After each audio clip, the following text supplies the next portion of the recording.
Kematian itu adanya di dalam daging kita, tetapi kita dihidupkan menjadi keadaan yang baru, manusia baru kita menurut roh. Torah atau hukum kasih karunia itu atau anugerah Tuhan itu adanya di dalam kehidupan rohani kita. Syukur kepada Allah oleh Yesus Kristus di ayatnya yang 25. Syukur kepada Allah oleh Yesus Kristus Tuhan kita. Jadi dengan akal budiku aku melayani hukum Allah. Akal budi di sini sebetulnya adalah jiwa kita. Jadi bisa saya terjemahkan begini. Dengan jiwaku atau dengan iman dan pengharapanku aku melayani hukum Allah, hukum kasih karunia ya. Tetapi dengan tubuh insaniku aku melayani hukum dosa. Ya, dosa kita itu ada di dalam tubuh jasmani kita.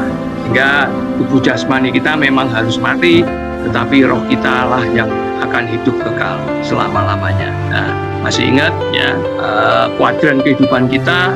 Kalau saya bisa simpulkan tuh begini sebenarnya. Yang namanya anugerah itu sebetulnya cuma ada di kuadran 4. Ketika kita menjadi orang Kristen, oke lah, kita sudah diangkat ditarik dari kegelapan menjadi terangnya Allah. Tetapi kalau kita masih terus ada di kuadran 3, sebetulnya kita belum menerima anugerah Tuhan. Atau kita ya tadi, kita ada di dalam anugerah Tuhan, kita tahu di anugerah Tuhan, tapi kita tidak di dalam anugerahnya Tuhan. Ini yang paling bahaya. Ini paling bahaya dalam kehidupan kekristenan itu, paling bahaya seperti itu.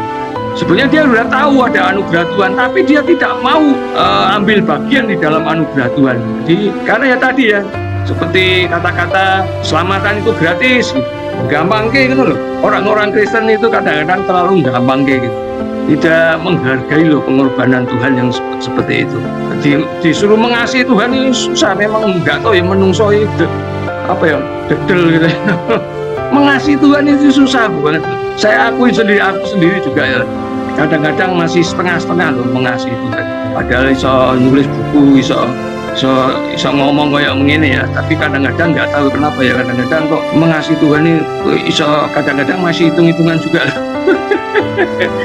Tapi kita tetap belajar, harus belajar setiap hari belajar itu, dan setiap hari harus belajar. Memang kita harus apa ya, kedagingan kita itu harus kita kalahkan sih.